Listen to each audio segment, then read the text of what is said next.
over there. I think I had COVID for the fifth time. Fifth time. Welcome everybody. Wednesday night. We got a great show tonight. Got a lot of stuff to cover, but some real good stuff that I think needs to be said. So let's start it out by saying God bless America. God bless you and your families. And we hold these truths to be self-evident that all men are created equal and endowed by their creator with certain unalienable rights. And among these are life, liberty, and the pursuit of happiness. Welcome to the show, Mr. David Martin, Mr. Dieter Melhorn, and Lyle Stokes. Thank y'all for coming in tonight. Glad to be here. Glad to be here. By the way, James, since the flags were disintegrating on the boat, I now have American flag stickers on the port and starboard side of my boat. So I thought send you There you go. I hadn't found a flag yet that can stand up to the damage. No, I really have. They all come apart. I put one on the back of the boat last week and posted it on Facebook, and I just went to road hissing back, and it about ripped it to pieces. Mm-hmm. Yeah, they can't stand it too much. Guys and gals, we got a lot of people coming in to chat tonight. A lot of new faces. Like I say, share the love, share the bait, check them out. Guys, thank you for coming in. If you don't mind, hit the thumbs up. Share this out because you're going to want to know what's coming up tonight. I promise you. What we're going to discuss tonight is what we figure social media and other avenues, what kind of impact we feel has had on not just catfish, but on the fishing world at large. There's a lot more people get exposed to, instead of let's go fishing tonight, catch us a few eaters for supper, and hopefully we might catch a big one, to now we know how to chase those big ones down. Now, getting on the bite's one thing, but now we can find those fish. And I feel that it's up to each and every one of us that's on YouTube, Facebook, and all these other social medias to bring the proper information out to these people, try to instill that if we rape the waters, our grandkids will not be able to chase the fish that we enjoy today. So David has brought up, he's made some posts, and he is real passionate about how he feels about what he feels social media has done to fishing. David, explain a little bit where you're coming from, and then we're going to chime in with Dieter and Lyle and see what happens. Well, I mean, and I'll use an example. I mean, it's the masses of the people that these videos reach. I don't think that probably 90% of those people care about the fish like we do. I seen one the other day on YouTube, which really got me upset, where a guy went out and showed people how to trot line and cage and trap 700 pounds of what we would monster flathead, and literally show people how to cut them up, what piece of meat was the best piece of meat to eat. He flashing around a big bucket of fish, of meat in that bucket, giving it away. I mean, he really didn't need all those fish. He killed all them fish to make that video. Right. That was all it was for. He got 300,000 people looked at it in less than 2 days. And, I've been saying a lot of stuff about it, but I've been careful because I got a lot of good friends that have YouTube channels, and I don't. Most of the people like you guys don't do that kind of stuff. You're aware of that. You're aware of that the fish need to be protected the best they can, all the fish. But I think a lot of these people that are seeing these videos are going out and just they're being. A lot of them would never go fishing, put more than 2 days worth of effort into catching a big catfish. But once you say, use this hook, use this piece of bait, go right here, and they see where you're on that lake, and people are pretty clever. They'll see what dock you're using. For example, I was up on Lake Roadhiss the other day. I've been fishing that lake for a long time, and I'm mentioning the lake name. It is what it is. But I've been striper fishing that lake for a lot of years. In a certain time of the year, you can run upriver, and you can go catch stripers upriver.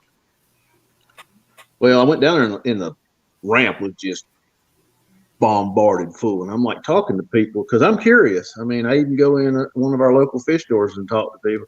I'm like, man, so you haven't having any luck, and I'll just get having a conversation. Well, what made you decide to come down here? I see you're from South Carolina. Well, I've been watching YouTube and hearing people talk, and I found, I heard this is the time of the year the fish go up the river.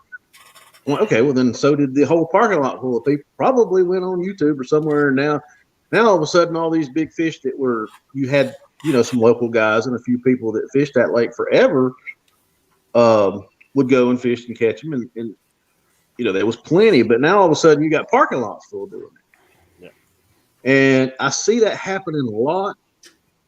And I watch the behavior of a lot of these people, and they're not trying to save fish. I would say, and if you take that 300,000 people that saw him slicing up those big catfish that we all treasure so much that none of us would ever do. I fished on Wiley for years. I took a picture and put them right back in the water. If it's as fast as I can get them in the water. And that's a lake that me, you, and Dieter has fished for probably combined probably 100 years. Yeah, I won't go down there anymore. It's just gotten too. Wiley has got a lot of pressure on it now, and I have to take some credit of part of that problem. Dieter is the same way. Anytime we put a video and we say, well, look, we're on Lake Wiley, and you hold up a 30, 40, 50, 60, 70-pound fish, that draws a lot of attention. Right. And, and it sounds kind of selfish to say things like that, but because over the years we've always been taught, hey, somebody fishing and teaching to fish. I've come in on the ramp before at Wiley, and there'd be somebody out there fishing with a piece of shrimp, and I'll reach in my tank and say, here, take this bluegill right here and cut it up like this, cast it out there, and, keep an eye on your rod because it's probably going to go sliding off the dock here in a minute. Yeah. Helping people is one thing. I'm worried about the volume of people that are getting shown too much. That if all of us in this video have went out and worked hard and fished to catch our fish. I spent 14 hours in a boat down there and catch 4 or 5 flatheads and a few blues. But put the time in. These people are being handed the spoon to go out there and do what we're doing. And we put a lot of hard work into it. If you remember as a kid, anything you worked for, you appreciated it more. Right. I think we're inviting a lot of unwanted characters into the hobby. All right. That are not going to take care of the fish like we do. But I don't know if there's an answer to it. Because everybody, I think I go out there and look. I think the videos are cool. I found 2 rivers that I want to go bluegill fish down in South Carolina. Honestly, if it wasn't for a YouTube video and a guy showing him catching big bluegills, I probably would have never thought he'd go down. All right. But the other day he was down there fishing, and I had a conversation with him on social media. A guy showed up from Georgia fishing in his fishing hole, and I'm like, well, you invited the guy there, right? Yeah. So if you got to, is everybody okay with the fact that when you go to fish these places that you're bringing a lot of attention to the water you fish, and maybe not everybody's got the good intentions? That's my concern. Right. Now, there's literally a tournament every weekend. Right. Now, Lyle, you've been on the social media side longer than anybody as far as the live show, teaching people about catfishing and stuff like that. What is your perspective as far as what kind of impact do you think that we're bringing to the fish? Well, I have a different outlook on things because the lakes and stuff that I fish now, we have regulations on them where we have underfish, slot limit fish, and overfish. And the limit always was five blues, 5 flatheads a day, regardless of size. And since they put the slot in there, now you're allowed 10 unders, none in the slot, and 2 overs per day. And what that does is Lake the Ozarks, Truman, all of the tributaries going into those 2 major lakes, they're so overpopulated with small fish, they want you to keep more. And that's a problem that very few places have. So they want you to take those out and leave the bigger fish. Now, do they? No, because we have the same issue here with trot liners and limb liners. Jug liners really don't bother the big fish that much. One of the misconceptions that people have to understand, I dealt for years with 9 state organizations that controlled the regulations in 9 states. And every one of them will tell you if you want anything done to stop the harvest of big fish, is never, ever call them trophy fish. You call them breeders. Yeah, true. Because trophy fish, all that does is it invites a perspective of people that you don't want to help make rules. And they'll trophy this and trophy that and cut regulators and talk about them and make fun of them. And you're never, ever going to get anything done doing that. It's just not going to happen. They don't have to do it for them kind of clowns, and they ain't never going to. So, That with that makes being sense. said, if you can, who wants to eat a 700-pound hog when they can have a 240-pound pig to butcher? I Right. mean, calves are the same way. Fish are no different. When they get to be gigantic, they're not nearly as good to eat. And these No. guys will say, "Oh my God, I can make that taste." You can't. You You seen cannot. that guy? You seen that little video clip I shared where that guy cut up 700 pounds of big flatheads? They were tanks That's too. just ridiculous. If you done that in any body of water, take the Mississippi River between one dam and the next. If you done that consistently between one of them dams, it wouldn't be very long. The fish wouldn't be there. There'd be no flatheads. No, And you take yeah, the It doesn't matter. DNA, Yeah, and I you don't care take the what body of DNA water out it of is. that water that creates those big fish. Well, yeah. and those big fish are the ones that pass on the genes to Yeah. produce the good fish that everybody's interested in. And not just size wise, but they're the ones that lay 600,000 eggs or 300,000 eggs. And out of that 300,000, 10% of them survive. Yeah. I mean, the production rate's not near what people think it is. But now you get It's the same. Yeah. these guys will Same tell with you, the big "Oh no, you're bluegill. wrong about that." Well, the studies are on Missouri Department of Conservation website. You can go check them for yourself. I don't make this stuff up. When I tell you Right. something, it's because I can prove it. Right. Right. Now, Dieter, you have fished Wiley. Like I said, us three, David and you and me, have fished Wiley for, God, 30, 40 years apiece. And you two, you didn't have all those bumping elbows with so many catfishermen on the water. And like David said, we've seen a decline on the size of brim and largemouth in that lake over the years. Now, most of the people, as largemouth bass, they throw back. I mean, they do.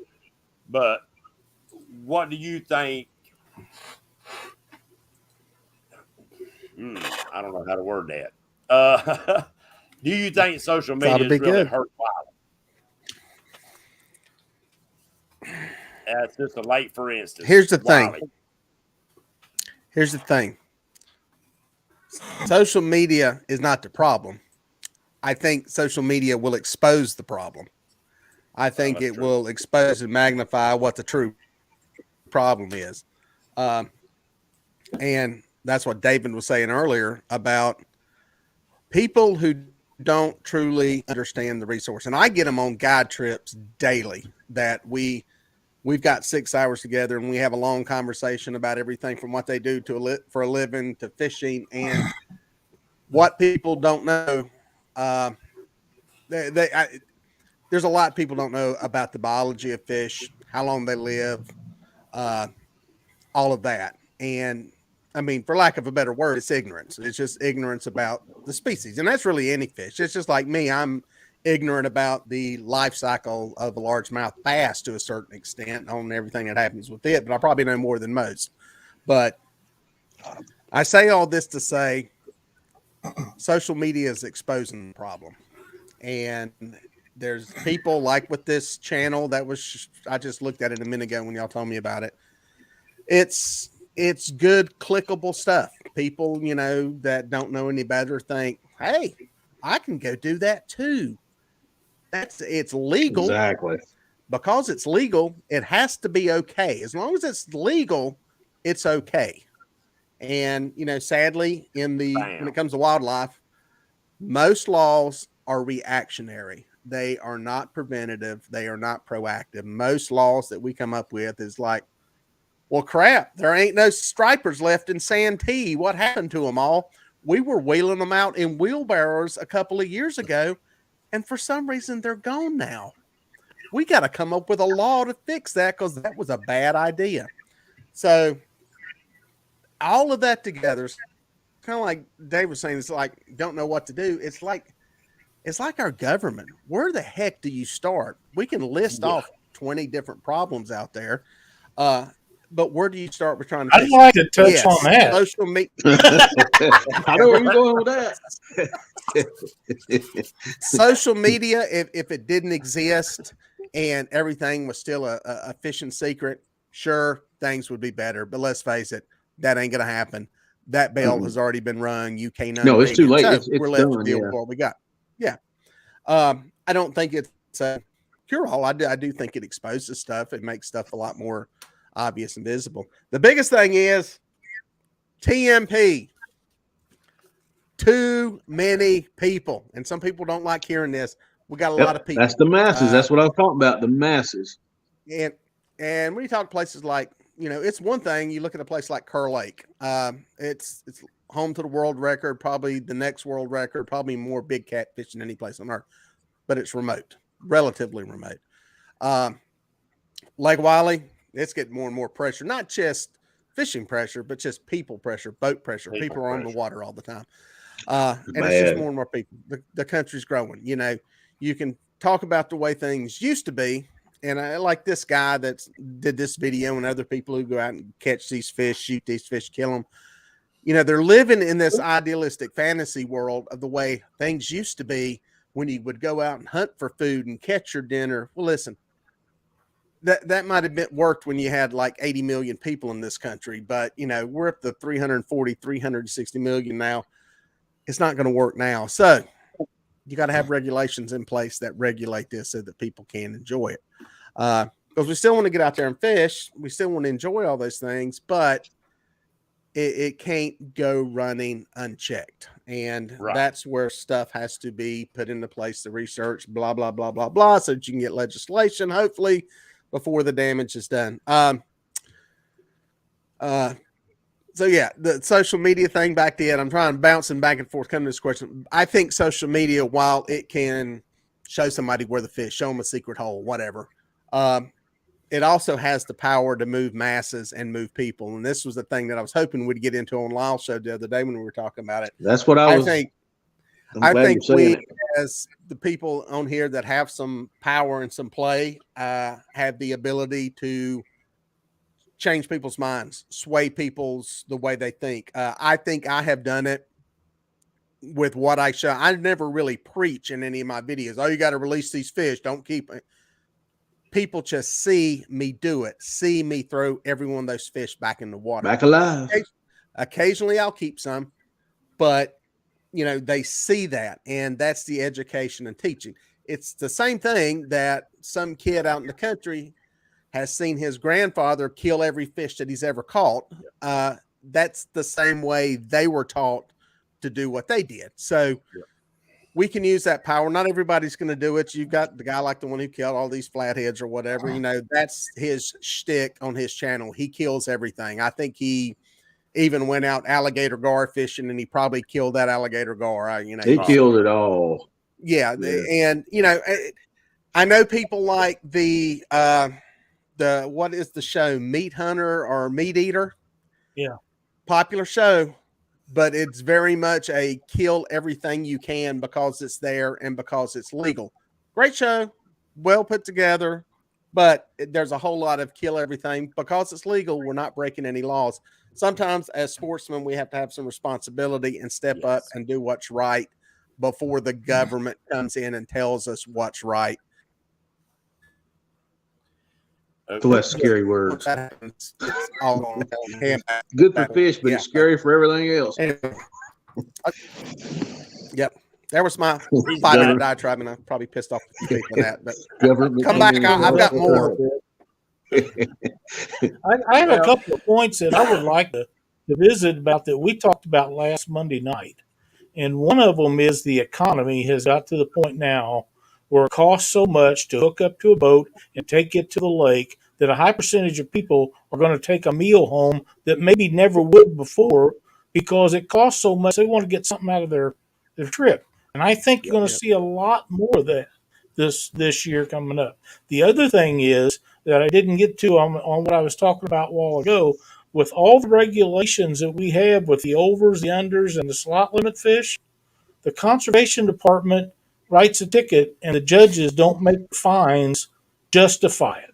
So when these guys go out with trot lines and they keep 10 big flatheads a night because there's 2 of them in the boat and they're allowed 5, but they may all be overs because when they get checked, they go up there and the judge will slap them on the hand and say, don't do that again.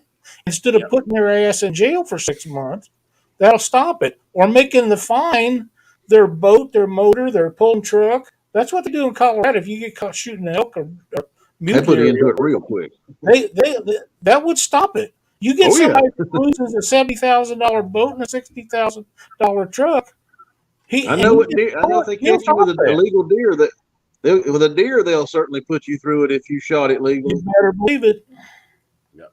But that's Of course, what's I going don't to get it. take to stop it here. I mean, because they don't make the fines. And I worked for years with Missouri Department of Conservation. I helped them get them regulations passed when they couldn't get them passed.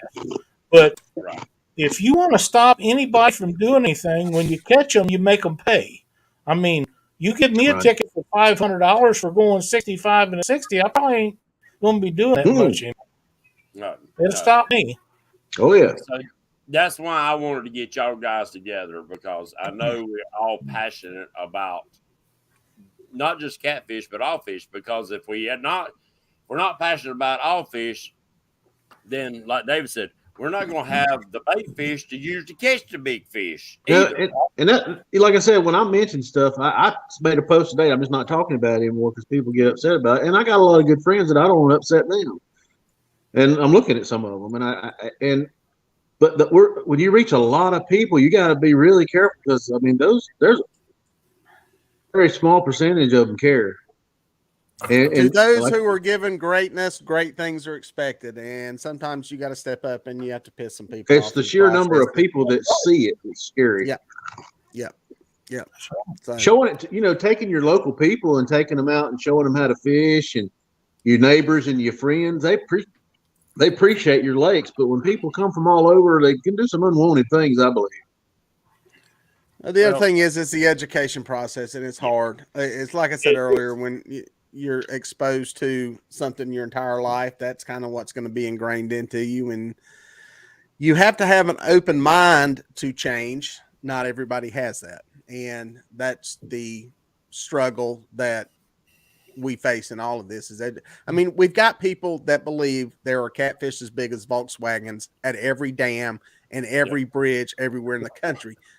So it's not unfathomable for them to believe that catfish on the streets. No, it's just like the big and bluegills. I we started can bluegill never fishing kill because them I got all. frustrated So at catfish. that's not that far of a stretch. And I watch people go out and now they're eating these big bluegills, and what they don't realize is those big bluegills are the ones that keep the population of bluegills big, and they eat them.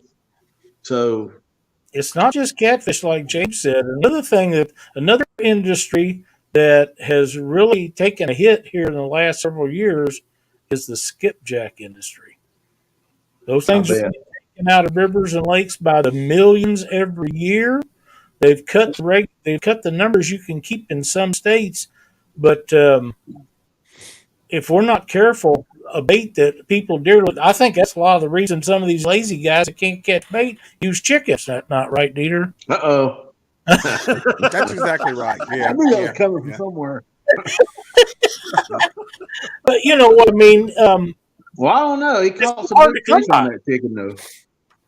Skipjack's getting hard to come by, and all the major rivers. That's a major bait. It's a And major they food. probably wasn't until a lot of people started going after them.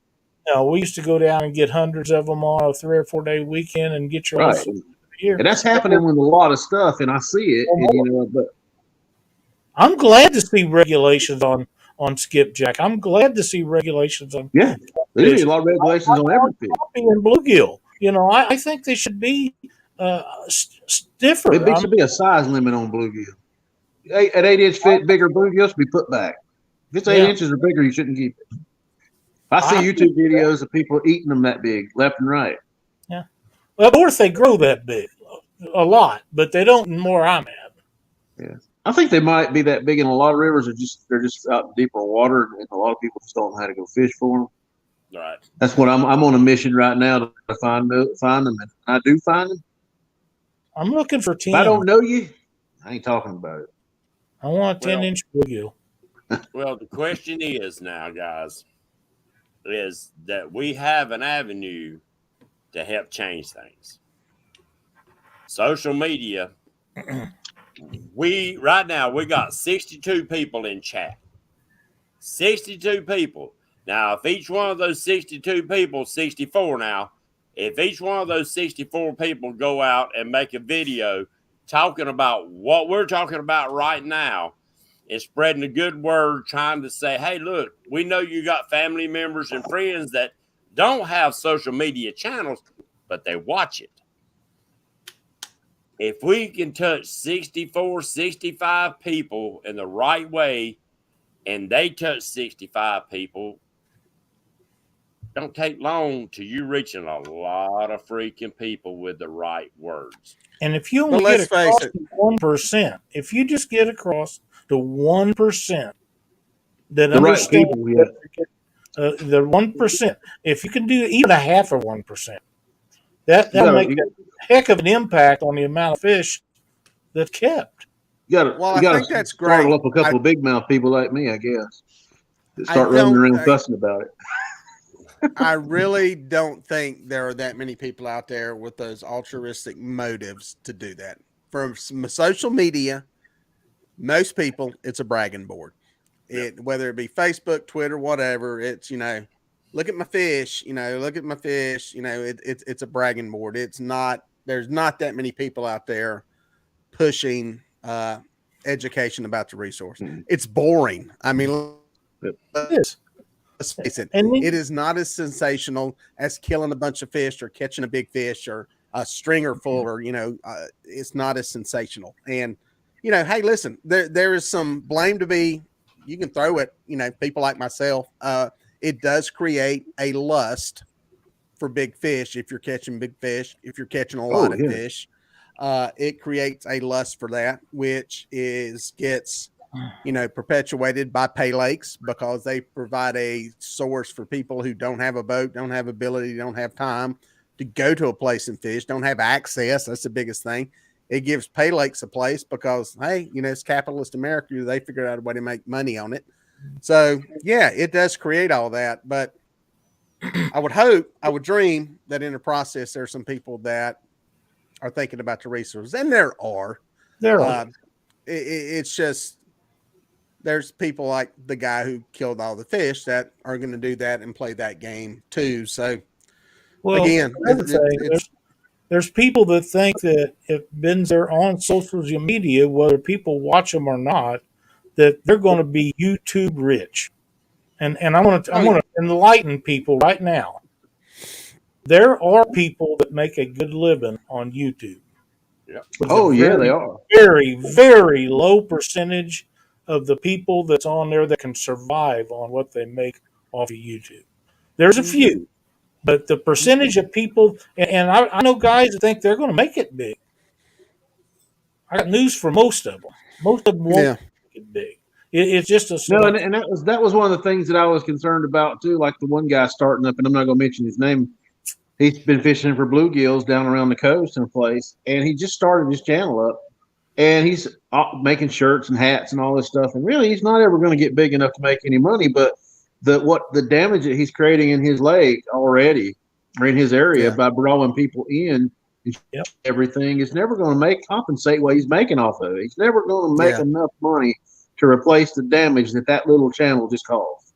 Why do you think most of them won't even make the money to pay for their cell phone? Most of them won't even make enough money to pay for a cell phone. Yeah. No. We go to West he's clear. I mean, because they're giants, and you can't. And I'm sitting here complaining. And I'm sitting here complaining about what he's doing. And I was looking at his channel to see where I could go fish. He just told me where I could put my boat in and go fish. So here I am doing exactly what I'm complaining about, but I'm going to go fish. I done found the boat because of him. And I would have never known it was there if he didn't make that video. And probably would have never went down there and probably catching the 100 bluegills when I go. Okay. Now, guys, but I'm not going to kill mine because I switched to a bigger hook so I don't deep throat them, so I don't kill them. But I found that place because this guy that's probably never going to get more than 2,500 hours ever showed me where to go. Well, I had to talk with him about it. He said, yeah, I understand. I'm a Mason.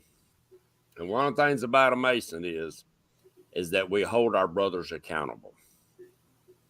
And it comes down to each one of us love catfish. Each one of us love brim fishing, bass fishing, crappie fishing. We love fishing, period. It's something that the good Lord has blessed us with. we can only do so much, and we can only talk so much junk to these daggum political people that makes the laws and the rules. Oh yeah, and I tried that one time. It didn't work out too will well. listen. Some of them will try to. The guy that in South Carolina that slid that little paperwork in the last minute and got some laws changed. Kudos to him. That happens very few. So it's up to us to hold each other accountable. If we see a video with somebody doing that and we happen to know them, we hold them accountable. We call them out. Yeah, and I was really nice to the guy. I mean, I on the side in a message, I said, you do realize that one day you're going to go down here like the one guy from Georgia that's already fishing down there that you following you around right now that's in your video. It's going to be tenfold if you keep telling everybody what you're doing down here. Are you okay with that? Right. And, you know, I said when I first got into YouTube, I heard a lot of guys talking about catfishing is going to be as big as bass fishing. And the first question I asked was, do you really want it to be that? And I don't want it to be I never did. That's why I have a stroke every time somebody would talk about making it like that. Growing the sport. I was like, whoa, slow down. We got enough. Yeah. We got enough already in there. We got enough of the TMP, well, baby. You know, we don't need to grow it anymore. We're fine. Bass fishing, brim fishing, you can pretty much catch one of those on about any bank on a lake or river. Not every bank or not everything going to catch a catfish. So all of a sudden, your pretty little spots that you love, that you know, the transition spots and all that with your catfish, next time you go catfishing, you're not going to find a spot to set up the fish because it does get too many people in there. Now, they have a right to fish just as good as I do, just as good as Dieter, Lyle, or David does. But are all those people going to do like Dieter, Lyle, David, and myself, put those fish back? Now, me and Lyle talked a little bit about it before we had the show. They are a such thing, and Dieter's talked about it before too, as selective harvesting. Selective harvesting can be a great thing for a lake, especially when you get a lake that's just got so many small fish in there. Yeah, Lake Norman, spotted bass. They want you to. They want you to get them out of there. You can't fish for anything in there without getting a spotted bass on your hook. No, I know that's what took my rod over the side of the boat that time when I was thinking spotted bass. Whoop, gone. Yeah. All right, Dieter. I know you. I see the wheels rolling on that head. There's so many directions to go in it. You know, the growing the sport thing, the ACA, Lyle's favorite topic to bring up, but I'm going to bring it up. If you're going to grow, if you're going to grow the sport with the tournament side, you need to be also working equally hard to protect that tournament investment you're making on the conservation side and efforts there, because let's face it, tournament guys, one, first and foremost, they want to gamble and make money. And two, they want to have the opportunity to catch big fish wherever they fish. You never see people want to have a tournament on a channel cat lake. Cabela's, those tournaments failed for them when they would do them in places like West Virginia and down in Georgia. You're still gambling, but if you're going to gamble and lose, you at least want to have a chance of catching some good fish that day. Yeah. So that's inevitable. I ain't going to say inevitable. I think there's some places that are always going to have big fish, like the Mississippi River and the major rivers, because it is so hard to catch fish there. Now, obviously, there are places like on the Ohio where they can get commercially fished, but it's a lot harder to totally decimate it. But here's the other thing. Anything is possible when it comes to wiping out fish populations. If the money's in the right place and people are motivated financially to go get the fish. Yeah. So I say all this to say somebody like the ACA, that's where there needs to be a focus. If it's not them, it's us individually. Sadly, individually, I don't think too many people pay a lot of attention to what's going on. David, you were talking earlier about the study, or I don't know how much. It was a study. It's a 5-year study on the Yadkin chain. As far as we know, it's a study, even though it hadn't been technically released yet. It was just the results of it. Nobody's actually seen it. there's that, showing, some stuff there. Does North Carolina care about that, or is that what they're wanting? Who knows? They don't care about no catfish. That's not much. To a certain extent, they don't. There's a lot of truth in that, especially when it comes to flatheads. I hit a brick road with them people real quick on the phone. And I can tell you right now, as they've told us before, the best thing you can do is pretend a flathead catfish does not exist in North Carolina. He told me we will not do anything to protect it. He gave a story, the wildlife guy, the commissioner guy, about the people that eat catfish. He said the minute you put a regulation on the catfish, you're affecting the businesses and people that eat catfish. I don't know. I can't remember the whole words, but he was more interested about putting regulations on fish and starving out fish camps. Yeah. So, one of the things about organizations is you have to put the right people in an organization for it to be successful. You have to have, first off, you got to have somebody doing it that is honest. Yeah, and I got kind of somebody doing it that actually knows what a catfish is and what it's all about, instead of somebody that does not, that makes up stuff as they go. And we don't have that right now. No, and they started off fostering these tournaments and boats and stuff and trying to bring in money and everything. And when they started that, I was like, nope, had enough. I ain't going money there. grab. All it is. Okay, now I'm getting ready to change it up here just a minute. All right. Well, let me say this. Have we been keeping count of how many different groups we pissed off in this conversation? Well, I got one that I I think we're at least three. Right. I got one we ain't pissed off yet. And I don't want to piss them off because there's a couple people that tournament fish that I think the world of. But I'm going to tell you right now, I don't care how good you are at tournament directors. You're going to lose some fish in them tournaments, putting them in them tanks all day. Absolutely. And I don't care how good you are at it. You're going to kill some big fish. Absolutely. They're going to be put back. They're going to die later, whatever. Delayed mortality. They're going to die. You're not going to ever see it because something's going to eat them, but they're going to die. And I'm going to say it, and I'm going to probably make a bunch of people, there's too damn many tournaments now. I have to look at the schedules on the lakes a year ago just to see whether I could go fish that night or not if there's a tournament. And everybody all of a sudden wants to be a tournament director. Too many tournaments. TMT. You already got a paper for it. And I don't want to, you know what? They have a right to do that. I got some good friends at tournament fish that I'd give them my right arm if they need. Yeah. One of them's name starts with a J and an R. Yeah. But I ain't going to say no more. But he tournament fishes, and I think the world of the guy, but I know he's probably thinking, what the world is that man doing? Because I've been around him some, and I've been on the lake fishing when he's down there. And here I am bad-mouthing tournaments, and people that I know love it. But now you want to get told to go F yourself real quick, mess with the tournament people. Well, and they are some tournament directors that actually are trying to do a little bit better. They hold their tournaments during the wintertime. They travel from different lakes. They don't bombard one lake all the freaking time. And I think that they're coming down hard on the people that they see on social media that fishes their tournaments. If they're out killing big fish or whatever, they're going to be put out of that tournament trail.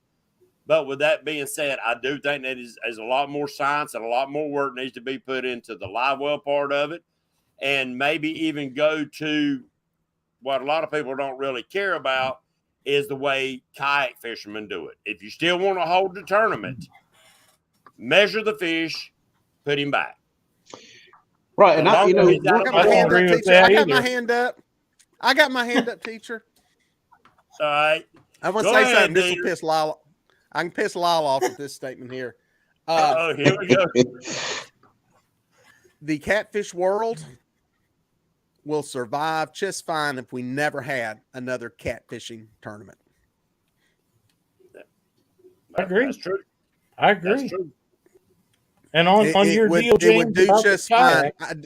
I do not think it does anything to make the sport of fishing for catfish better. How many people out of the chat when I said that? I truly believe that. I've noticed more recently that the favoritism in tournaments, when they release fish and they're not surviving, they don't get them. But we used to keep them and put them in tanks so that they would survive and bring them back. And then if they didn't, we'd give them to someone. They just throw them out in the water and let them float away now. And No. if you are in the tournament director's good graces, you'll never say a word to you. If you're not, then they'll measure your fish where they don't measure everybody's fish, and they'll go get them fish and disqualify you if they're floated away. Depends on who you are in the tournament world anymore. Why do you think I don't fish them anymore? And if you Too put, much. Dang, I thought I was gonna piss Lyle off, and I No, didn't. no. Dang, The I other missed thing, it. Darn. when I'll James was think of talking something else. you know, it's not going to be safe for any of us to the lake for the next couple of weeks, right? it doesn't bother me. They can do or say what they want. Just I'm easy to find. I'm in the swamp. They don't come after me in the swamp. Yeah, and Well, it's got a guys, I cool wanna off, so thank I'm you gonna go all. anyhow. It's been over a freaking year. June 1st, it's been over a year since I've had 85 people in chat. I want to thank all three of y'all for this and all y'all in chat for sharing this out. Well, when you But asked it me to is come on great here, information, guys. when you asked and me to it come needs on here, get I out. said no today. I wasn't going to do it because I don't want to upset people that I like, and I'm looking at some of them on the screen right now. I mean, and they're on my Facebook page, and I've been pretty vocal here lately, especially when I see something that gets me upset. Look, I got a big mouth, and something bothers me, I'm going to tell everybody. I mean, I can't Well, help I it. think all four of us is that way, David. We don't hold our punches. I But when try I to go not down to the get lake, upset people, but if It's you like don't a want kid. to know, don't ask me, or don't say something and expect me not to comment on it. It's like a kid. If you If tell him all nobody day said long, anything, I go on all day and stay out of it. But there comes a point where you can't. That's just well, like I was talking earlier about the fines that they give these people for catching too many flatheads on these new regulations. and they talk about all this other Fix junk, it. killing babies or killing this. Well, guess what, guys? You can't even stop a freaking drunk driver, and it's been 200 daggum years when we've had drunk drivers on the road still killing people. They still get drugs, knives, and everything else in prisons. So we can only put so many rules and regulations by a government entity, and when it all comes back down to home, period. It all comes back hey, down to home and what we can do. Now, I'm going to change it up right here, guys. Most of you have probably seen the video from Florida when they introduced the flathead catfish. People thought it was going to be a great thing. And then all of a sudden, they couldn't catch bluegill. The bluegill population and the panfish population they thought got decimated. What was it, yeah, about 10 years later, the bluegill population come back stronger than it ever was. The numbers of weak and dying fish diminished. And now people are glad. They even went through and spent millions of dollars trying to get rid of the flatheads after they put them in there, and they failed. But me and Dieter talked about this. Mother Nature has a way of straightening out a mess. oh yeah. I Nature would like always to know how finds a they can balance. put flatheads in a body of water and then tell you they're invasive. If they was invasive, why did they put them in there to start with? Them guys are the Listen, ones that are at fault, and they should never try to take them out once they put them in. Well, just look at how much listen. Lake Wiley's Outside changed. the Though. major. Go ahead, Dieter. Look how much. Uh, Go ahead, Dieter. I'll hush. Go ahead. Go ahead. I'm gonna be Just quiet look for how a much minute. Lake Wiley's For changed a over the minute. last 4 years. Remember, there used to be white bass in that lake. Then the white bass disappeared. Mm. I remember sitting down there years ago when I used to catfish back when the Hungry Fisherman was there, and I fished with rod and reel shrimp and caught damn channel catfish as long as you leg. Yeah. And the But channel white catfish bass, It's got like I smaller. said. Go ahead, Dieter. It's like I said at a public hearing one time with the Wildlife Commission when they talk about invasive species. The biggest invasive species to any of our waterways in the Carolinas People. and a lot of the country, Tennessee River, is the concrete dam. When they put a concrete dam on a river, it changes the whole ecosystem. You That's can't sit here 100% and go, correct. oh, we're going to keep it pure. When you stock hybrid bass into Lake Norman, hybrid bass, okay? In other words, Yep. this is something that was created in the test tube to take a white bass and a striped bass and create this hybrid bass, and then the state's going to stock them. Don't talk to me about invasive species when the state's paying to put this fish in there that doesn't even exist in nature. And even if it was a striper, it wouldn't exist that far inland naturally. So it all depends on what your motivations and, you know, where the money's at really more than anything. There's a lot of money in striper fishing and, you know, but catfishing is catching up to that. It's probably surpassed it already in expenditures in North Carolina if they would ever track that compared to striped bass fishing. But back to that invasive species part, nature does find a balance. Flatheads aren't just going to take over and be the only fish there, because guess what? There's nothing for them to eat. Same thing with the Asian carp. Yeah, there'll be a run up in them, and then all of a sudden, blue catfish are figuring out, that's a protein source. That's really good. They're schooled up. We can eat them. They'll start to eat them too. There's a balance that always seems to occur. So that's the way nature works. One thing about the hybrid stuff, though, is that they're sterile. You know, we've seen Wiley go from having a high percentage, a great crappie fishery, a great white bass fishery. I used to catch. And they introduced the white perch, and both the white bass just disappeared. The crappie took a hard hit, but I think the crappie are coming back now, because Wiley was known across the country for the crappie at one time, and the white bass, it wasn't nothing to go down there and catch 2-3 pounds. Oh gosh, in May, you could go up to the dam and run up in Dutchman Creek. I take my boat up in Dutchman and all the way up to the dam, Creek. And within a couple of hours, have 100 white bass caught. Yeah, I threw them back. I didn't think they taste good, but you said it. There, you go up there and catch 100 white bass in a day. Multiply that by 100 people. Oh, that's one per person. You know, it's legal. It was legal. It was legal. It was legal. There you go. It was legal. So it's up to us to try to help. Thank you, Matt. It's up to us. We have an avenue. There's a lot of people out there that don't watch TV. This right here is their TV. So we are the news people. We are the every night somebody watch show. So guys and gals that have other live shows, I'm holding you responsible too. And Lyle is CNN and I'm Fox News. So what? No. I said Lyle CNN, I'm Fox News. No, ain't gonna be no CNN. Not for me. Burning. You look like Wolf Blitzer with that beard. Oh my God! Oh God! You might as well. I told you I'd Now you done it. That's terrible, dude. I would now never. You done it. You done it. Now. I knew I'd get you somehow. So, you know, it's back to what I said. We hold each other accountable, and if we see somebody that we know personally doing what that guy done, as bragging about catching and killing all those fish, it's up to us. Not go on there, bash, crash, cuss, and raise all kind of cane. Go in there, learn to pick your battles, and go in it in a proper way. Now, you might not ever educate him to where you'll change his mind, but it's the people watching his show. It's the people in his comment section.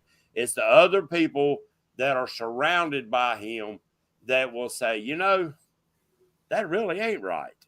That guy's you got to plant a seed somewhere. Well, that's kind of what I did when I talked to that guy about what he was doing with his bluegills down there in that river. I told him, I said, you do realize you got people showing up and following you around now because of what you're doing, right? I mean, what did you say? Are you okay with that? Was that what is it called? The Altamont River? Doesn't that run from Georgia into Florida? Is that where he was fishing? No, this was down on the South Carolina, North Carolina line river, Blackwater. Oh, okay. Okay. Are you talking about the guy that caught all the catfish and slaughtered them? Oh, yeah, Yeah. that's a totally different guy. That guy was down in Texas somewhere.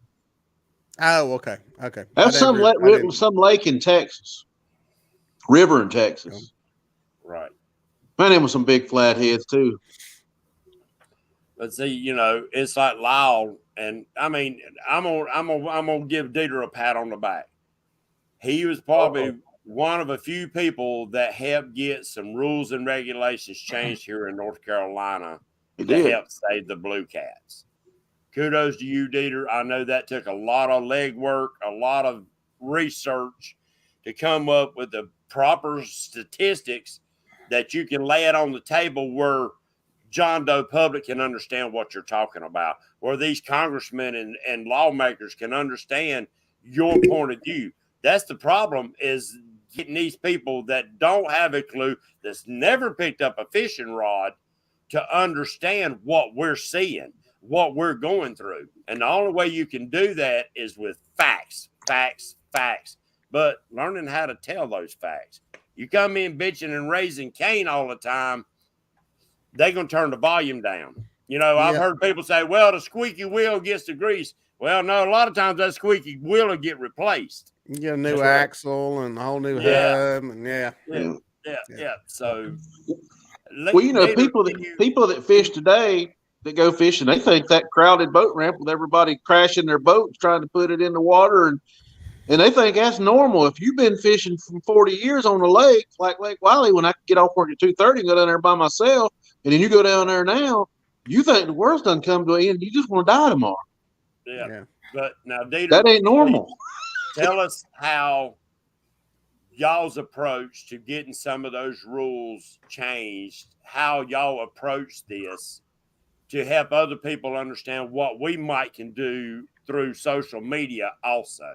Well, the biggest thing, it wasn't just me. It was the Carolina Catfish Club. It was an actual, right. It started as a tournament organization. And as with many things that I am put in charge of, we changed it around and pissed off a bunch of people in the process and made it into more of a education conservation club. And one of the things was to get some changes put in place. The first thing you do is, we did, is you meet with the biologists. You bring them into your club meeting and you talk to them and you learn to speak their language and you learn to understand how things work. And that's different in every state. Every state's different in how they do stuff. Luckily in North Carolina, it's from a biological start and it goes up to a legislative direction. In South Carolina, it's purely political with some input from biologists at some point as to whether it'll actually work. But it makes Wiley probably hard to deal with. Yeah. It's split in the middle. Yeah, exactly. And that's why it's just one side. But in North Carolina, we basically spoke with them about what they thought would work and, what our big picture was. And, we wanted everything protected. The biggest thing in the whole process that people do not get is you're not the only stakeholder involved in something. All you see is, I want to catch big catfish every time I go. Okay. Well, there's a crappie fisherman out there that wants to catch big crappie and have a, 30 fish limit every time he goes. There's a bass fisherman that wants to weigh in 5 fish limits of 27 pounds. And there's carp guys that want to catch 40 and 50 pound carp out of there. So that's what the biologists have to deal with. They have to deal with all the stakeholders. And let's not forget commercial fishermen. It's perfectly legal. And you've got those guys that are trying to do whatever they're trying to do. So they have all these stakeholders who think what they're doing is right and best. And you got to juggle all that to find that biological government managed fishery balance that you have to have. And, we found some common ground there that they were willing to work with. And since then, we've worked with them. I actually getting ready to do some videos and some more research. We're helping them to document some of the fish. And this information is used. The stuff that I gathered over 5 or 6 years, whatever it was put into a paper that was used or presented at the International Telluride Catfish Symposium thing is. And it was chronicling what was going on in Lake Wiley. So that's what you have to do first. Now, in our particular process, you get something proposed. It goes to the biologists, basically their committee. They go, yeah, this will work. No, this won't work. If it gets yes, then it goes to the legal side. Legal goes, yeah, this is enforceable, not enforceable. It's going to have to be written this way. Then it goes to public hearing, and that's where they're back to the same public hearing cycle in North Carolina, to where it goes out, different divisions, different places. People can comment. Most of it's done online now. And then it gets voted in and passed. So that's the way it works here. Every place is different. So I say all that to say, you got to figure out what the process is where you're at. And you've got to play lobbyist. You got to play politician. You got to get on the side of the biologist. Not necessarily that you're going to convince them or change their mind, but you got to speak their language. And like you were saying earlier, James, you can't come in there cussing, screaming, slinging stuff around, name calling, and all that, because they're going to tune you out as an idiot very quickly. The best ones to watch that I seen when I'd go to these things were the guys from Trout Unlimited that would come up there with their trout regulations. And it was, not to the extreme I would suggest you go to, but, golf shirts tucked in, khaki pants, pretty shoes with the white soles on them. Yeah. But Like what you wear. they spoke really, really good about how, stuff should be done and regulated. So you got to learn to play the game is what it comes down to. Nice try. I've been saying for years. Nice try. If you can't play the political end of catfish regulations, you're better off to leave it alone and let somebody do it. They can. All you're doing is hurting the rest of us. Yep, exactly. And it is a political game, and some people are just opposed to that for whatever reason, and that's fine. There are people out there that are good at that kind of stuff, and you don't have to be. You'd be amazed the reason the South Carolina laws got changed down there and all that got pushed through. And it was apparently the last little line that went from a period to a comma, and the governor wrote in as he signed it, and all other lakes in South Carolina or all other public waters. Yes, that's nothing but a good old boy system. There were some fishermen that took the lawmaker fishing, got him on the boat, held him hostage for 8 hours, let him catch some fish, showed him how great this was. And he went and drafted a bill and took it and ran it through. So that's how the game's played. You don't have to walk around in a suit and all that kind of stuff. You just got to get these people on your side. And if you can get them out on the boat, get them fishing and let them catch something, you've really got them going then. So that's what you need to be doing. Well, me and you I think it was me and you talked about people don't realize they think that, well, these people get bombarded with letters and phone calls all the time. Well, guess what? No, they don't. No. A lot of people will say, I'm going to call them, I'm going to write them a letter. That letter never gets sent. Yep. Put your money where your mouth is. If you truly love the sport of catfishing or any fishing, don't sit back on your thumbs and let somebody else do the work that you can do yourself. Yeah. Yeah. You got to be careful with some people. You can get people really pissed off at you fast if you start talking about regulation. Or just a simple little thing. Just a simple little thing that might make a difference. Some of these catfish people, especially the tournament guys, they're like we are, the old country guys. They don't want you telling them what to do. They'll tell you real quick to go. Yeah. Cut yourself up and make you jump in the bait or something. They don't want to hear it. Lyle, I know y'all went through a lot getting the Missouri and other state regulations changed. What was some of the process that you went through and they had to go through to get those changes made out there in your state? One of the big things was people showing up to the meetings. Yeah. When they have a public meeting, if 5 or 10 people show up, that's not make a big impact. But when you got them lined up outside the door to get in, that's an impact. And if it works like that at every one of them meetings, you'll get to the point where when Cindy and I walk into them meetings, they come running over there and shaking our hands. They know us on a first name basis because they know why we're there. There's no question. And when they call you and say, hey, I can't publicly say this, but we need your help. Can you show up at such and such to help promote what we're trying to get done. Show up. No matter Yes. what, you be there and you help them out, and it goes a long way with getting something done with it. And And the other cool thing is a lot of that stuff is done online now. And I invite anybody out there, anywhere in the country watching tonight, Monday, North Carolina has one. Go to ncwildlife.org. It's a teleconference thing that they're going to be going over some regulation stuff. Sign up for it. You can jump in there, and I don't know if they're taking comments or not, but you can at least see how stuff is done, the language, that kind of stuff. I'm signed up for it, and I'll be in there probably. If one of my moderators in here, if you don't mind, post up that link. What was it, Dieter?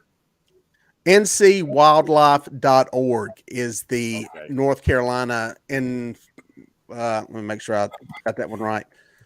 Life.org. But yeah, there should be a link on there down to the public hearing stuff, and yeah, they'll have let me see if like Dieter was saying about that, a lot of this things where you show up and go to a lot of these meetings changed with COVID. It really did. Now, not that I believe that 100% of that is on the up and up. I think that was a crooked deal to start with too. But you got to be able to prove it. And there's a lot of people that got deathly sick and died from it. A death the people in China never got punished for it for whatever reason. Well, you know, when that COVID hit, Stopped a lot of meetings. It sent a lot of people to the lake because couldn't do anything else. That's right. They couldn't go to work. They couldn't do anything, so they fished. And what do you think they did? They kept a bunch and took home and ate them. Sure. Do you think that since that's happened and the number of people that are increased on the lakes that the states are paying attention to that and saying, hey, that they're taking more fish out and we might need to, like, put more in? Well, here's what I'll tell you about that with the state of Missouri. They don't do anything on a whim. It's a minimum of a 5-year study on any regulation they do. And they haven't started one that I'm aware of on that yet. But if they do, from the day it starts, it'll be 5 years before you get any kind of answer. And, so it could be 5 years. So if they're stocking, say, a million of, so for instance, they put 180,000 stripers in Lake Rhodius every year. And the traffic's increased tenfold up there. So it may take 5 years before they say, hey, we need to put 240 in there. That's exactly the way Missouri would do it, because everything's done on a 5-year study. Even when they was trying to determine if they needed regulations like they put on the lakes on the Mississippi and Missouri River, where I sent them proof that it actually does need to be done from tournament results for 10 years, they still had to do a study on their own. So what did they do? They sent out biologists and stuff in boats, let them shock fish up. Now, from where the Missouri River comes in on the west to meets the confluence on the Mississippi on the east, and from where the Mississippi comes in at Iowa to the confluence of the Mississippi or the Missouri, they shocked up, brought up, caught up several new world records, state and world records. Well, if it's a world record, it's definitely a state record. Yeah.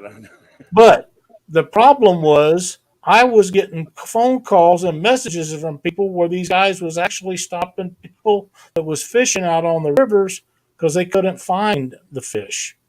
They're not educated in how to locate big fish or breeders or in spawn, where they're spawning.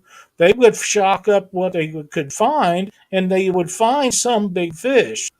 But when you got to stop and ask a guy that's fishing, where can I go find big fish? You don't know what you're looking for to start with.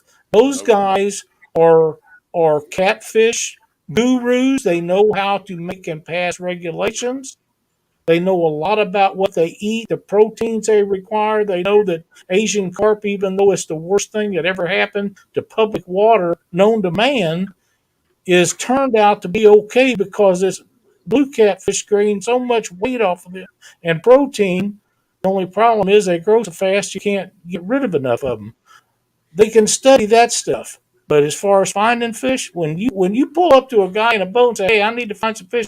Can you tell me a spot to go look for?" You don't know what you're looking for.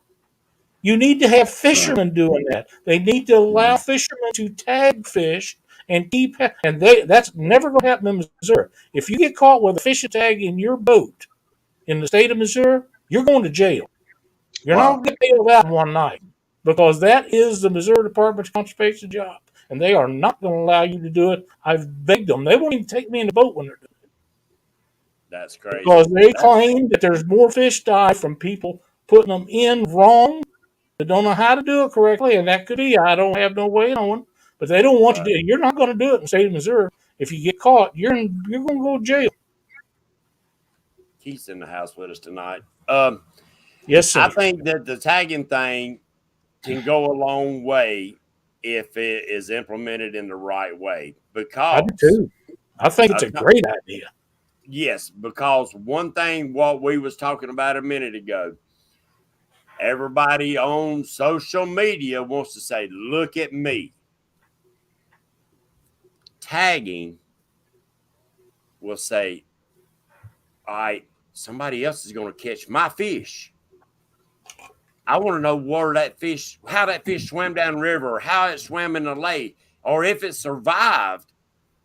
Then you adding another tool to their toolbox. You're adding another way for those people that need a pat on the back, that need recognition. Now you just throw a little bit of candy in there for them. So they still like going on there and holding that big fish up for a picture, though. And it's hard not to. Well, like somebody did the other week. Somebody caught a big striper out of Lake Roadhiss, and they posted it on Lake Norman Fishing about a month and a half ago. And then one guy come in and said, there goes Lake Roadhiss. Yeah. And then everybody's, where'd you catch it at? Where'd you catch it at? Yeah. And, I hate Woman Scout wasn't able to come in here tonight because he fishes baiting a lot.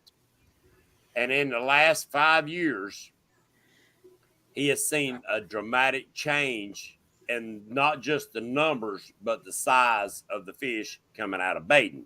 Now, baiting still don't get a lot of what we that Yadkin chain up there. They say they've decreased in size a lot. Right. It don't. Now, they have tournaments up there, but they don't have the number of tournaments that most of your other lakes have because it's a tough lake. And when it's current driven, you can catch fish. When they cut the current off in that one area, you can't buy a bite. You That's can't. A lot of places. It'd be nice to have a way to track how many of them big fish probably actually do die after being held in a live well all day. I quit fishing a lot in our live well. I think it's more than what you think. Because they just wind up as being food at the bottom of the lake. I don't know. We put them in our live well a lot of times to revive them. We have oxygen that goes in ours. We got aerators that goes in there. The water changes out as much as you want it to. And usually when I pull them back out, they're more lively than I put them in. The problem is, but a lot of them fish, when you pull them fish up out of deep water, that puts a lot of stress on the fish before you even put it in the tank. You need to have some way of burping them. If you do that, like a piece of PCV pipe to stick in them. Oh, yeah, I catch that air rush out. I catch them dang perch up on Lake Norman in the wintertime and pull them up out of the water, and their air bladder pops out their throat. Yeah, seen that. But that comes back down to education. Now, the question I'm going to ask each and every one of you, because David, not so much because he don't do the YouTube thing. What can we do today that will help the process for tomorrow's fish? What can we do as social media faces? Well, you don't want my answer because nobody would like my answer, and I ain't even gonna say it. Somebody would hack YouTube and delete all the videos out there of everywhere a fish was caught, and how that'd help it right tomorrow. They just all disappear, but that ain't gonna happen. No, that ain't gonna happen. So, Peter, you cut off there for a second, so you got the floor, buddy. Who, me? I wanted to hear David's response. And well, no, like I said, if somebody was really going to get, if somebody said, "What are you going to do, David?" and I was a hacker, and I'm going to make everybody mad when I say this. I mean, I'm an IT engineer, but if I was a hacker, I'd make every video that's out there for anything to do with a fish disappear tomorrow, and it'd be like YouTube got hacked. Where'd all the videos go? That'd solve a lot of problems out there. But that ain't going to happen. That's not fair to everybody, but I'd make them go away. Well, David, That's kind of the way I truthfully, feel about. it's I it's think not going to help. because It's it's not already gonna help. different. It's already out there. The It won't videos change are out water. there that go back 10 years up, 10 years from now. It's out there already. So it doesn't matter whether you make another video tomorrow or not. You can go figure out how to catch every fish that's out there, where and how, and you don't even have to know anything about it. Back in the day, you used to have to watch Bill Dance figure out what he was using. Then you had to go But fish 47 times and catch 2 fish before you figured it out. Now you just go watch a video and do it. So, if you got rid of every video out there, but that's not practical though. You can't get rid of them. no, but listen to me. If you got And rid I of don't every think it's the video problem. out there, every video out there, the knowledge is already out there, but technology. Right. You'd have to get rid of all of them, and there wouldn't have to be no more media after the fact. But the technology's out there. We got depth finders now. We can see the fish swimming underneath our freaking boat. But like I said, that's not fair. People have a right. There's some good channels. I enjoy watching them. One of my favorite things to do was I used to sit up late at night, 3 o'clock in the morning, working on computer stuff where I work at, and I'd watch Dieter and his son catching fish. They don't do it as much as they used to, but they used to do it a lot 5 years ago. He'd go live 2 or 3 times a week. I'd watch it. It comes down to education. So I enjoy the content. I just worry about a lot of people seeing it that don't frankly give a shit about what they're doing when they go. You know what I mean? Right. I see it with my own eyes, some of the things that people do, and I'm like, mm-mm. But like I said, that's not ever going to happen, and I don't really wish that. I wouldn't. You guys got some good stuff, and that's not fair for me to say that. But that's how you'd fix it. That's the only way to fix it. You wouldn't. You still wouldn't. But that's not going to happen. All right, Dieter. Give us your 2 cents on it. What can we do as a face?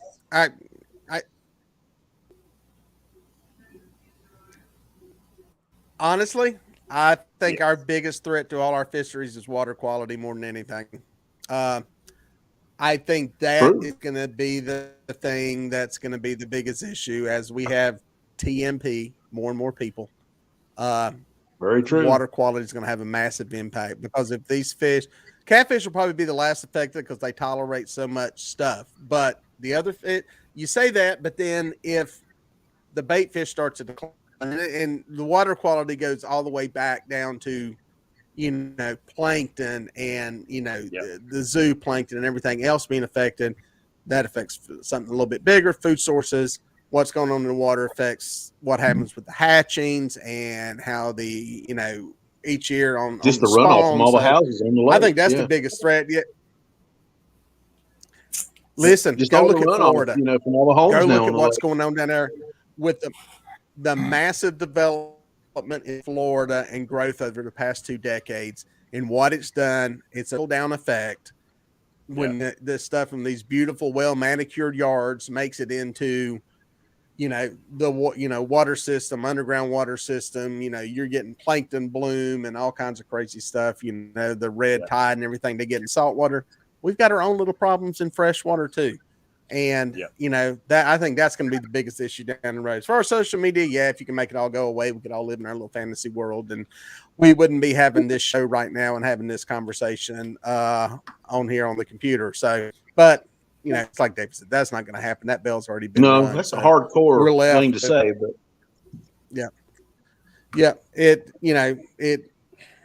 I'm part of what perpetuates the excitement in catching fish. And, as long as that's going on, we're just asking to have regulations put in place to regulate it is what it comes down to.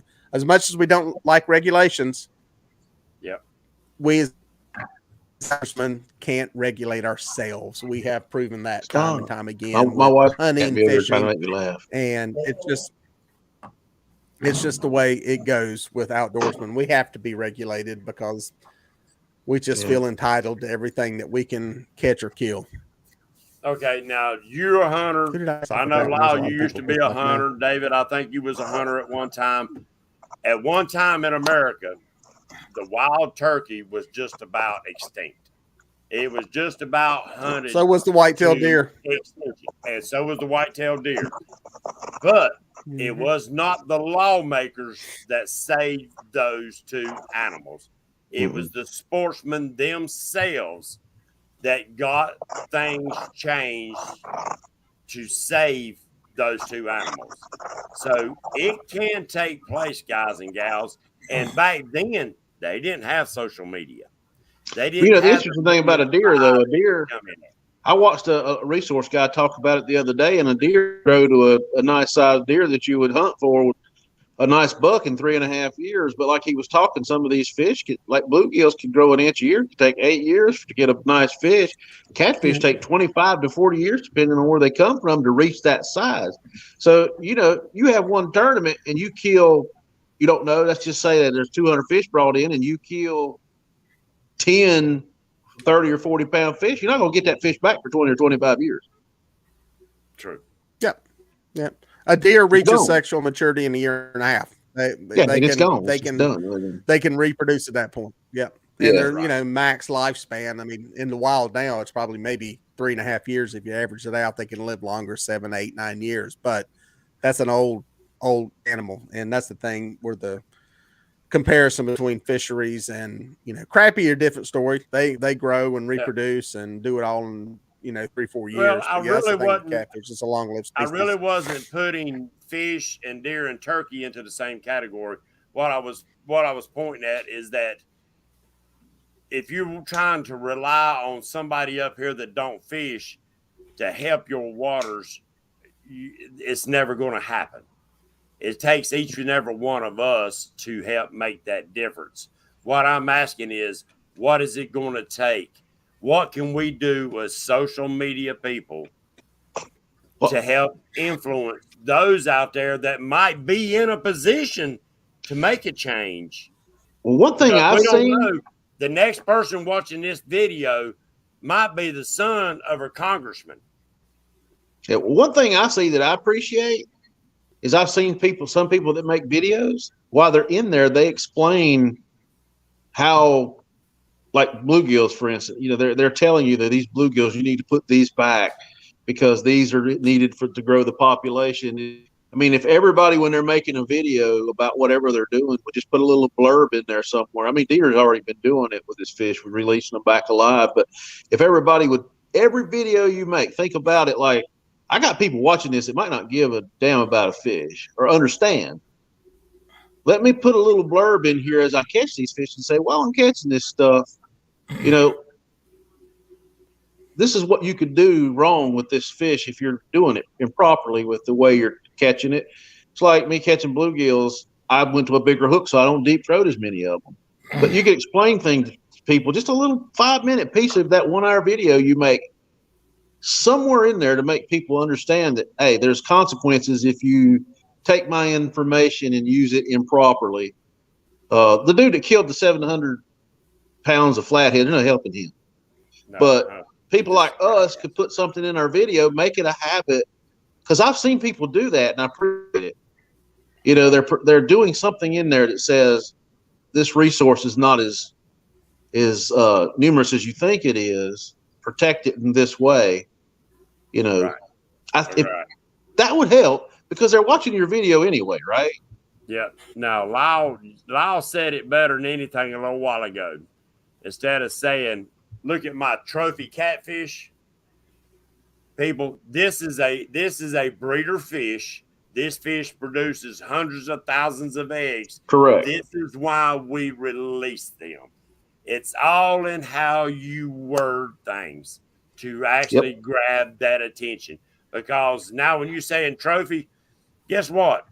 You can find 10,000 trophy catfish on YouTube that was filmed this weekend. But can you find 10,000 big breeder fish that people caught? Lyle, that was a perfect word. Yep, it was. Well, it's just that's what them guys will tell you if they're honest about changing regulations in their state.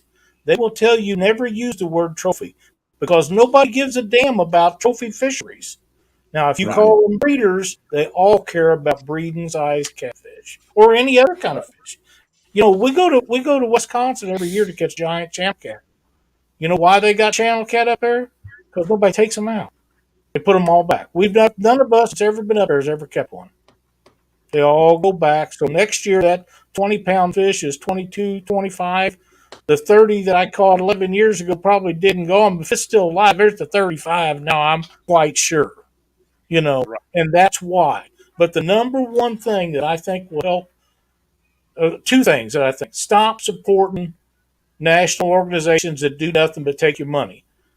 Start your own organization in a statewide or local area and make your money go to local areas like Lake Gaston, Lake Wiley, or the I agree Mississippi. 100%.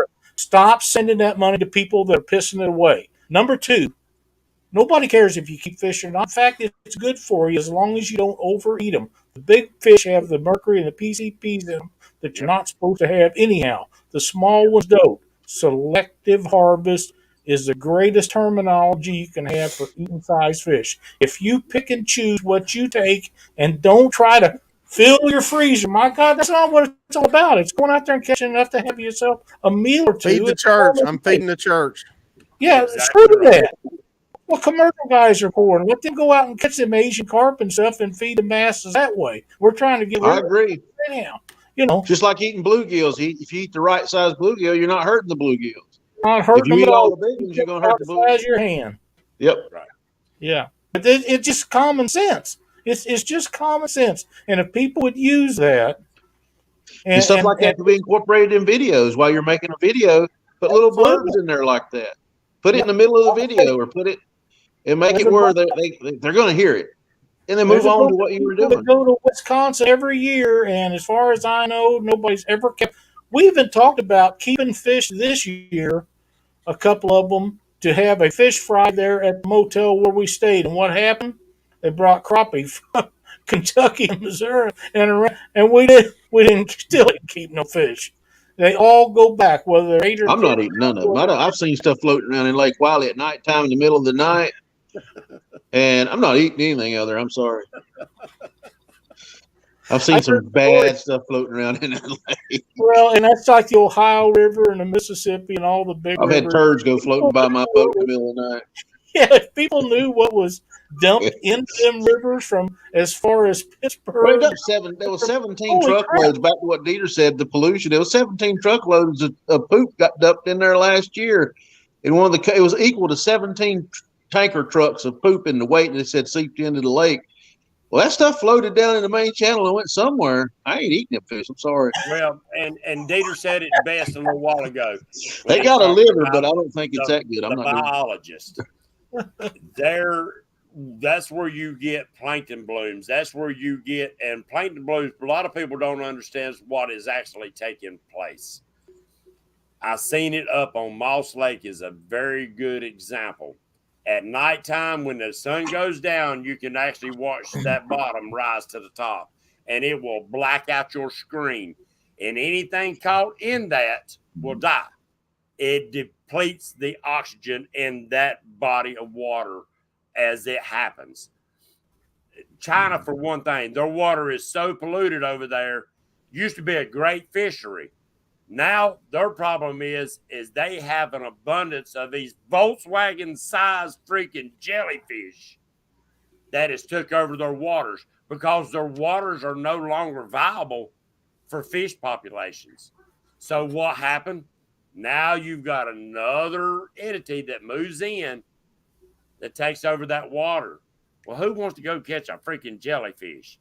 Who James, wants to go when you're wanting to catch nice big cats and stuff like that, and you don't do selective harvesting?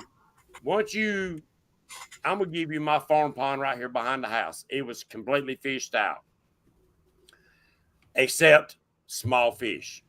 And if that pond if I hadn't went in and restocked that pond, done some research, in 100 years, the only thing you're gonna still catch in that pond is small fish. Agreed? Oh, yeah. So selective harvesting works great if done right. And so it's all You about go, holding each other accountable. you go down to Lake Wiley and get you a handful of mud about 4 foot of water and sniff it. Now, selective harvest you real quick. You won't eat nothing out there. Try it. Smell that mud out of the bottom of that lake. That's a nasty, now, stinking. Smells like 100 dead bodies when you smell it. Yeah, I No. don't like that. So, guys, anybody else got anything to Well, I add want to to say this? one thing. If I've upset anybody in anything I've ever posted, I apologize. I just get kind of wound up about it sometimes, especially if I went to go fishing and I can't find a parking spot. I come back really pissed off, and then I'm mad at everybody then.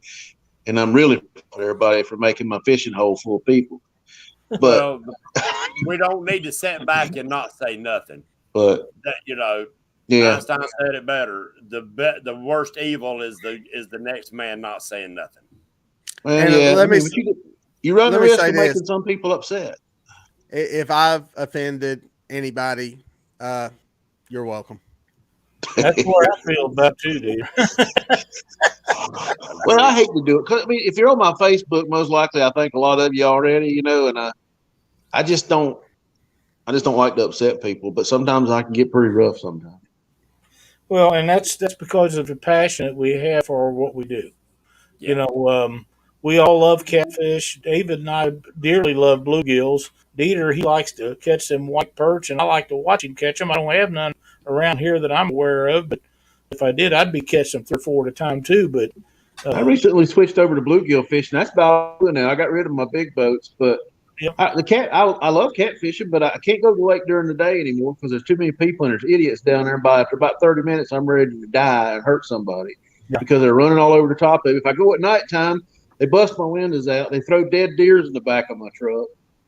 I mean, so I just said, you know what? Was that your truck? Sorry. They shot a deer in the back of the head and threw it in the back of my truck. I come out of the lake one night and I saw fur in the back of my. I told my brother-in-law, he was standing down on the pier, and I said, "There's a dead deer in the back of my truck." He looked at me like, "What are you smoking?" I said, "No, there's a dead deer in the back of my truck." And somebody was trying to give you supper, David. well, the police officer told me to take it home when I called him down there. Because I wasn't touching the thing, and I said, "Nope, I ain't taking that thing home." I said, "Because I'm not explaining to the game warden why I got a dead deer in the back of my truck and a bullet hole in his head." No. So we pulled it out and left it on the ground for wildlife to come back and look at. Yeah. But every time I go down there and fish at night now, somebody's destroying my property. I mean, I just screw it. I'm just going to go fish in the swamp and go up in the rivers. I'm sitting in a foot of water up in the river fishing another day. Ain't nobody back there jet skiing unless they want surgery. Yeah. So Kelly Bullock wanted to know what is one educational advice that we could put in our YouTube videos from here on out. Stay selective home. harvest. The fishing sucks. hey,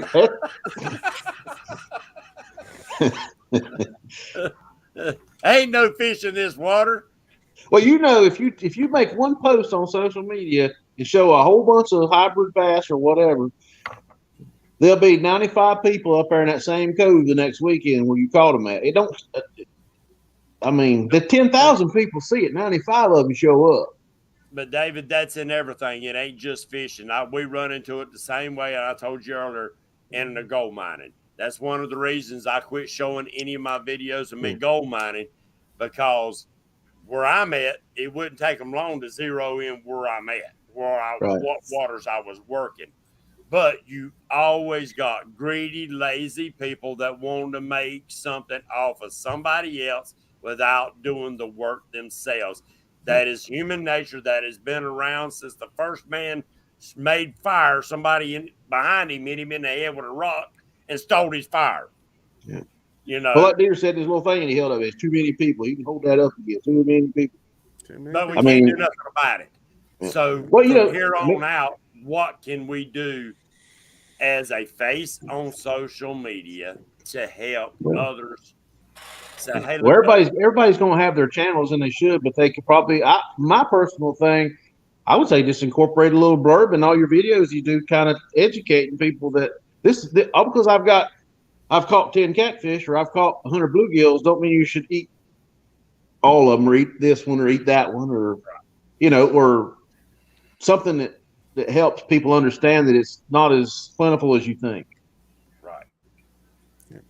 Yeah, you reach people a few at a time. As a fishing guide now, people that go to my website and book a trip with me, they know that we release fish over 10 pounds. And people know that showing up. They know it from watching the videos. And you reach a few. I'm not going to fix the whole world out there, and nobody here is going to do it. But you chip away at it little by little, a little bit in the videos.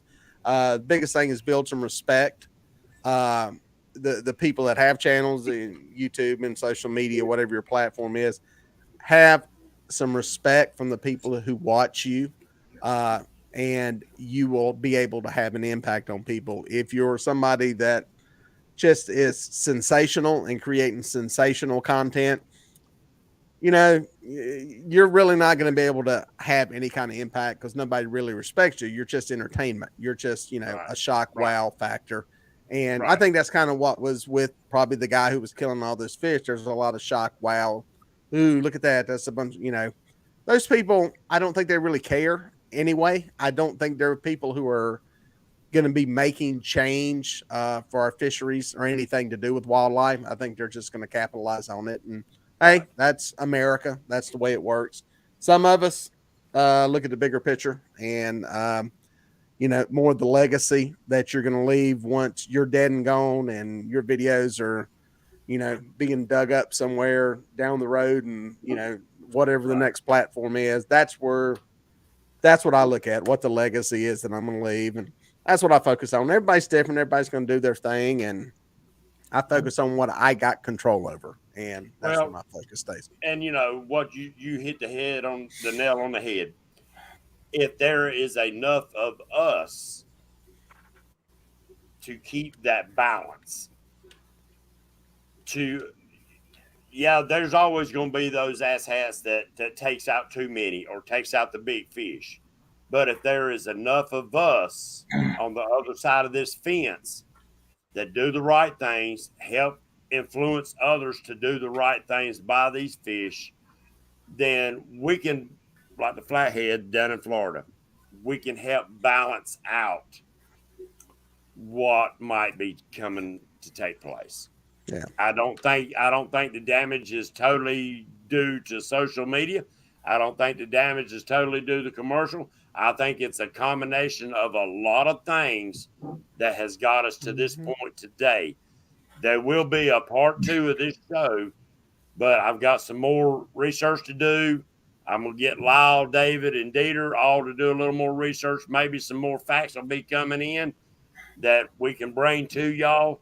And if y'all got any more facts or stuff that will help with the next show, please send them to me, Lyle, Dieter, David, whatever, to help us do this and keep it going in the right direction. Lyle, you got anything else to add to it? No, I think the biggest thing that I can offer is if people want to teach people about keeping fishes, selective harvest, I think that's the number one thing that will save our breeding size fish and never throw one back that's deep hooked, bleeding dead. Never put that fish back. Always harvest one of them. If it's going to die, you might as well eat it. But the smaller ones are easier keeping. Like I say, in Missouri, you're allowed 10 of those. So make good use out of it. They want you to keep the small fish because there's overpopulation in our lakes. And I believe they passed those same regulations in Mark Twain. You have to check, but I'm pretty sure that went into effect last year there. So that makes 3 of the major lakes in my state that they want you to keep the small fish because of overpopulation, which puts a bigger group into the slot limit where you can't keep any, which means that down the road we're going to have bigger fish. But they're never going to be the big as they are down in the southern states because we have such a shorter growing season for them. That we'll get something that big, but not by the numbers. Now the rivers is different because they travel up and down them rivers. Well, Norman's got an overpopulated spotted bass. I mean, now they're introducing another kind of bass in there, a Bodie bass or whatever they call it, to try to get it to overtake the spotted bass. But you can take all the spotted bass you want, and in 20 years that'll be an invasive species, won't it, Dieter? They, like Dieter said, they just added another fish that's not from there. Exactly. Something that wasn't here before to fix something that wasn't here before that. So, yeah, that makes a lot of sense. I just think when you don't have Asian carp, like I say, they're very dangerous and they'll hurt you. Well, we know what the white perch done on Wiley. Now there's so many white perch in that lake, it's unreal because we don't have a fast predator fish. We got predator fish in there, But you look at the lakes below Wiley and above Wiley that have striper and stuff, those population of white perch is about kept under control.